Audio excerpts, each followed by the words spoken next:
You don't look sick. Is it another one of your headaches? But you were fine an hour ago.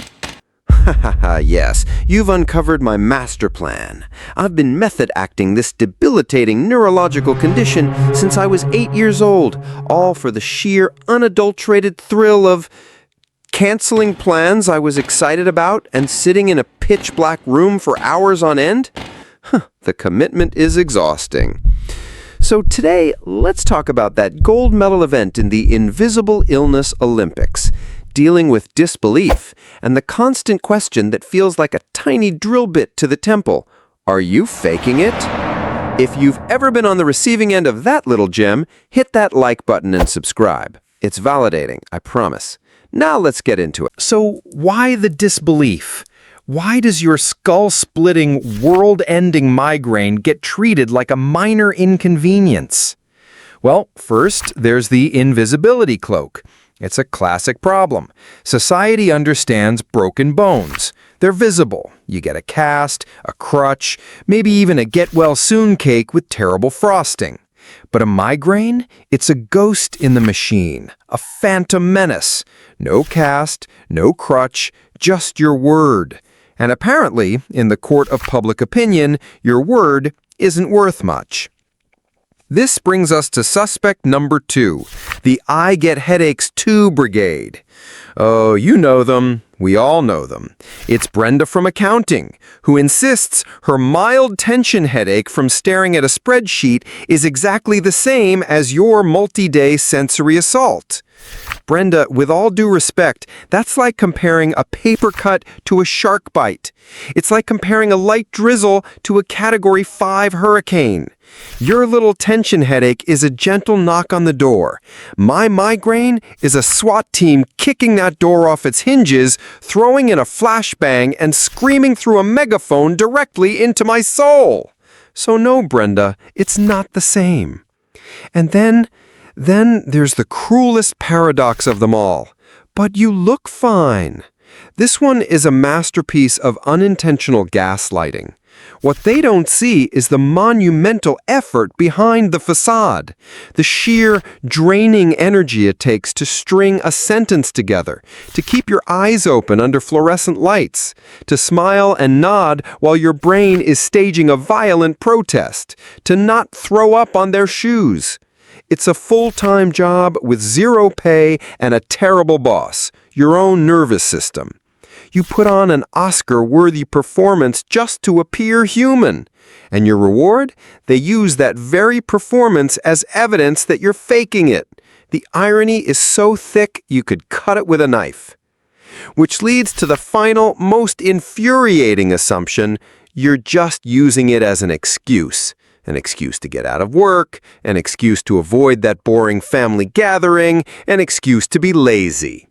In their minds, you're lounging on a beach, sipping a piña colada, laughing about the clever lie you told. They picture you relaxed, free. They don't picture the reality, the dark room, the nausea, the desperate wish that you could be at that boring party.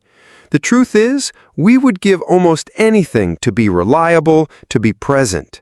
Believe me, if I could trade this neurological nightmare for Brenda's spreadsheet headache and that boring party, I'd do it in a heartbeat. All right, so we've diagnosed the problem. Now, how do we treat it? How do you fight a battle of perception when you're already fighting a war inside your own head? You need a strategy, a multi-level defense system. Welcome to your new arsenal. First up, the gray rock method. This is your go-to for casual doubters, the colleagues, the distant relatives, the person in line behind you. Your mission? Become the most boring, uninteresting object in the room. They want drama. They feed on your emotional reaction. Don't give it to them. Starve them. Another headache? Yes. Are you okay to work? No. Your answers are short, factual, devoid of color. You are a rock. A dull, gray, uninteresting rock. They can't argue with a rock. They'll just get bored and walk away. Next, for a different opponent, the educator. Use this one sparingly. It requires energy you may not have. This is for the person who isn't malicious, just clueless. They seem genuinely curious. You give them the 30-second elevator pitch. It's a neurological condition, not just a headache. It comes with nausea, sensory sensitivity, and a whole host of fun party tricks. Keep it brief, keep it simple. If you see the light bulb go on over their head, mission accomplished. If they start talking about their own headaches, abort mission. Revert to gray rock. Now, for the heavy artillery, the boundary setter. This is for the repeat offenders, the people who should know better, sometimes even the ones we love. This isn't about being mean, it's about being clear. You draw a line in the sand, firmly but calmly. I understand it's hard for you to see, but my medical condition is not up for debate. I need your support, not your suspicion. Can you give me that? It shifts the conversation from defending yourself to asking for what you need. It's powerful. And finally, my personal favorite, the high-risk, high-reward maneuver, the sarcastic deflection. This requires energy, confidence, and the right audience. When you're just done explaining and you have the strength to land a punchline. Are you faking it? You're right. I'm a method actor preparing for the role of person in agony.